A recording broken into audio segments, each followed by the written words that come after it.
మావి చిగురు తినగానే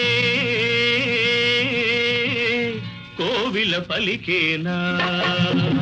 మావి చిగురు తినగానే కోవిల పలికేనా కోవిల గొంతు వినగానే మావి చిగురు తొడిగేనా కోవిల గొంతు వినగానే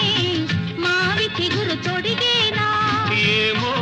ఏమనునో గాని ఆమని ఈవని